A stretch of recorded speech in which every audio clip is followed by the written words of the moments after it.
नमस्कार मित्रों। शहर के एक कोने में बसी संकरी गलियों में रहने वाला अजय एक गरीब लड़का था। वह मुश्किल से 2 वक्त की रोटी कमा पाता था, लेकिन उसकी सोच और समझदारी उसे आम बच्चों से अलग बनाती थी।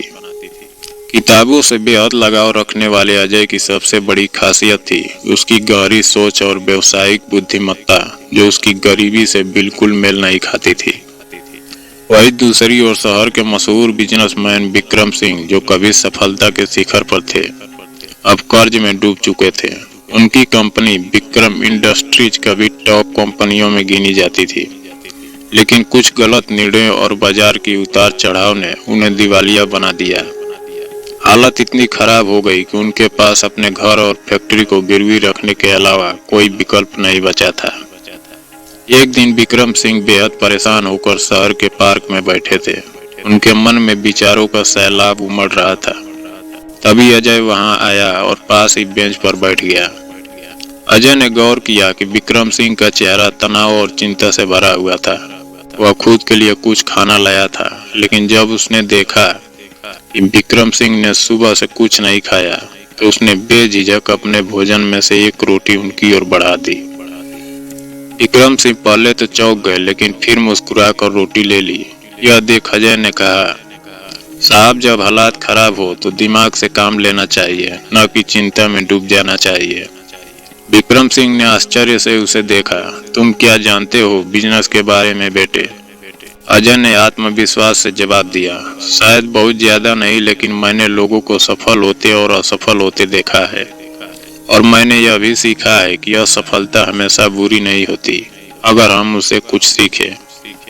विक्रम सिंह को लड़के की बातें रोचक लगी। उन्होंने अजय से पूछा, तुम्हारे हिसाब से मुझे क्या करना चाहिए?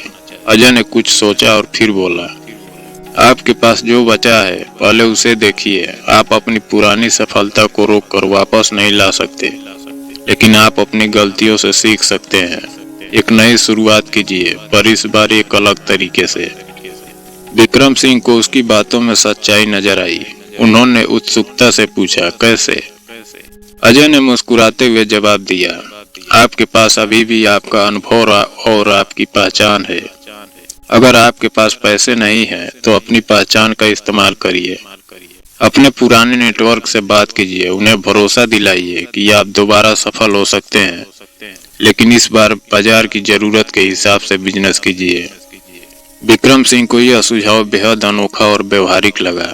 उन्होंने गहराई से सोचा और फिर अजय से कहा, तुम बहुत समझदार हो, मैं इस पर काम करूंगा, और अगर यह सफल हुआ तो तुम्हारा बहुत एहसान रहेगा।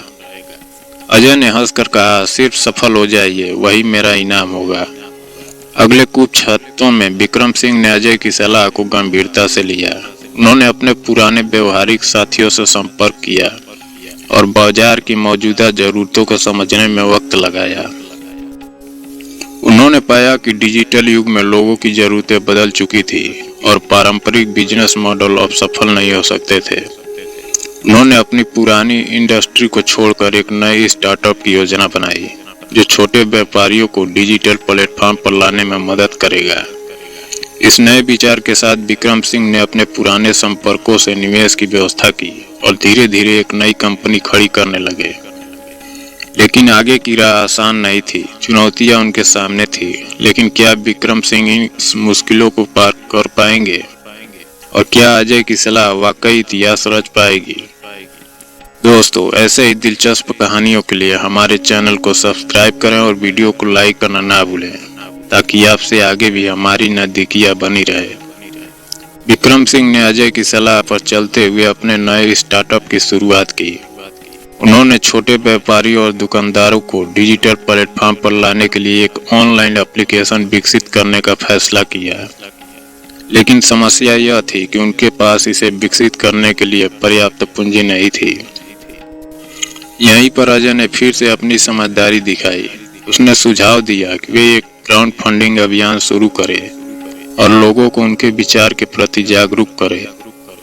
विक्रम सिंह को यह विचार पसंद आया और उन्होंने सोशल मीडिया और अन्य डिजिटल प्लेटफॉर्मों का उपयोग करके फंडिंग इकट्ठा करनी शुरू की। धीरे धीरे उनकी योजना को लोगों का समर्थन मिलने लगा।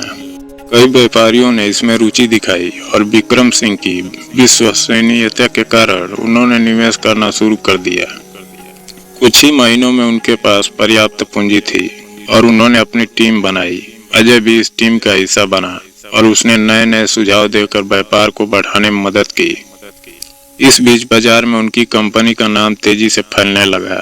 उनकी एप्लीकेशन ने व्यापारियों को अपने उत्पादों को ऑनलाइन बेचने का मौका दिया और छोटे व्यापारियों के लिए यह किसी वरदान से कम नहीं था। 1 साल के भीतर उनका स्टार्टअप 1 करोड़ों की कंपनी बन गई। मीडिया में उनकी सफलता की चर्चा होने लगी और विक्रम सिंह को बिजनेस रिवाइवल किंग कहा जाने लगा। लेकिन उन्होंने अपनी सफलता का सारा श्रेय अजय को दिया। एक प्रेस कॉन्फ्रेंस में उन्होंने कहा, अगर अजय ने मुझे सही राह नहीं दिखाई होती तो मैं कभी दोबारा खड़ा नहीं हो पाता। वह सिर्फ एक गरीब लड़का नहीं है बल्कि एक बिजनेसमैन जीनियस है। अजय की यह पहचान अब सिर्फ एक गरीब लड़के की तक सीमित नहीं रही, उसे देश के बड़े बिजनेस स्कूलों से पढ़ाई के लिए ऑफर मिलने लगा।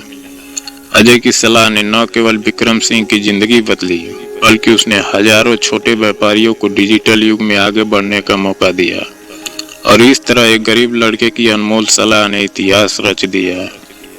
नमस्कार मित्रों, सदियों पहले जब पृथ्वी पर देवताओं और ऋषियों का वास था, उस समय तपस्या और साधना का विशेष महत्व था।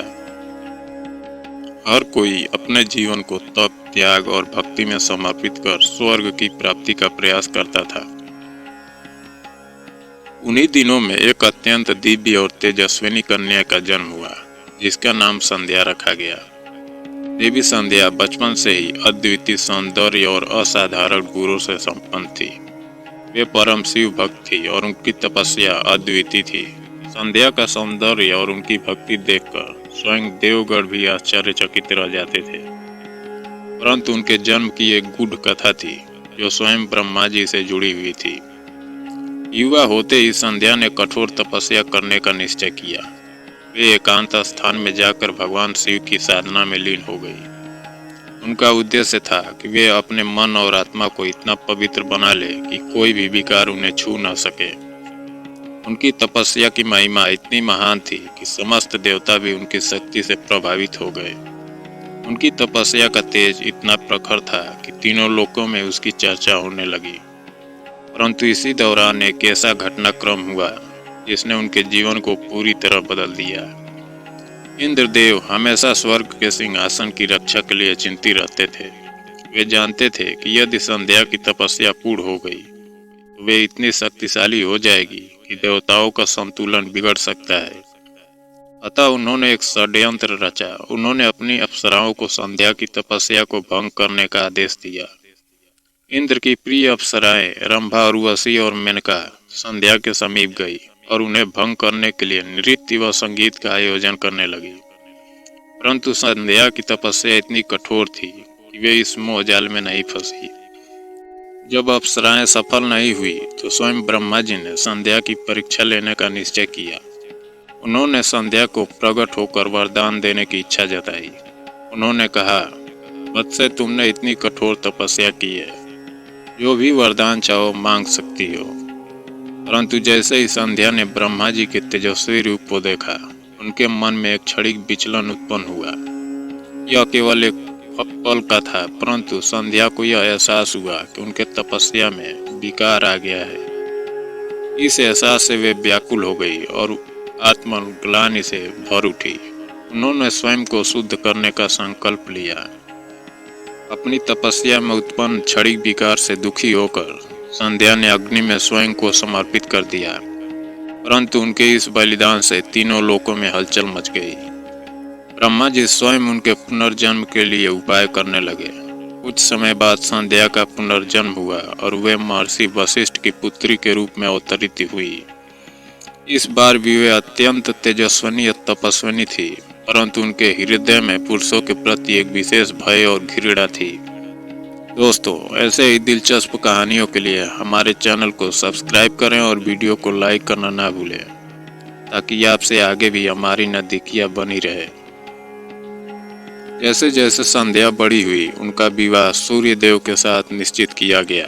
परंतु विवाह के पश्चात उन्होंने अनुभव किया कि सूर्य देव का तेज अत्यंत प्रखर था, जिससे वे सदैव पीड़ित रहती थी। जब उन्होंने सूर्य देव से अपनी व्यथा कही तो सूर्य देव ने इसे उनकी दुर्बलता मानकर उपेक्षा कर दी। संध्या को यह अपमान सहन नहीं हुआ। उन्होंने इस अन्याय के विरुद्ध अपने भीतर एक अपार शक्ति का संचार अनुभव किया और उन्होंने कठोर तपस्या का संकल्प लिया। अपने जीवन में बार बार अपमानित और उपेक्षित होने के कारण संध्या ने एक कठोर निर्णय लिया। उन्होंने संपूर्ण पुरुष जाति को श्राप देने का निश्चय किया। उन्होंने कहा, जो पुरुष स्त्रियों का सम्मान नहीं करेंगे वे सदा दुखी रहेंगे। वे मानसिक और शारीरिक रूप से दुर्बल हो जाएंगे, उनका तेज नष्ट हो जाएगा और वे निरंतर कष्ट भोगते रहेंगे। उनके इस श्राप से देवताओं और ऋषियों में भय फैल गया। वे सभी उनसे क्षमा मांगने लगे, परंतु संध्या का हृदय कठोर हो चुका था। उन्होंने कहा कि यह श्राप केवल उन्हीं पुरुषों पर प्रभावी होगा जो स्त्रियों का सम्मान नहीं करेंगे और उन्हें अपमानित करेंगे। संध्या के श्राप के कारण पुरुषों में कमजोरी और मानसिक द्वंद्व उत्पन्न होने लगा। जो पुरुष स्त्रियों का अपमान करते थे वे धीरे धीरे अपनी शक्ति और तेज खोने लगे। समाज में असंतुलन फैल गया और राजा महाराजा भी इस श्राप के प्रभाव से नहीं बच सके। देवताओं ने महसूस किया कि संध्या का श्राप केवल मनुष्यों तक सीमित नहीं रहा, बल्कि स्वयं स्वर्गलोक में भी इसका प्रभाव पड़ने लगा। इंद्रदेव ने इस समस्या के समाधान के लिए ब्रह्मा जी से परामर्श लिया।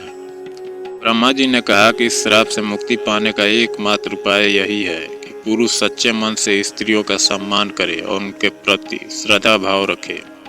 जो पुरुष इस मार्ग पर चलेंगे वे पुनः अपनी शक्ति प्राप्त करेंगे।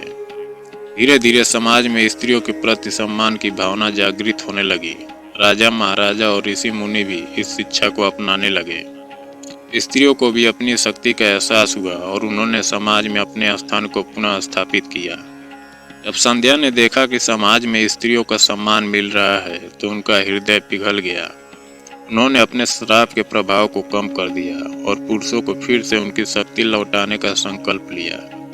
इस प्रकार देवी संध्या का श्राप एक महत्वपूर्ण शिक्षा बन गया, जिसने पूरे समाज को स्त्रियों के सम्मान और समानता का पाठ पढ़ाया।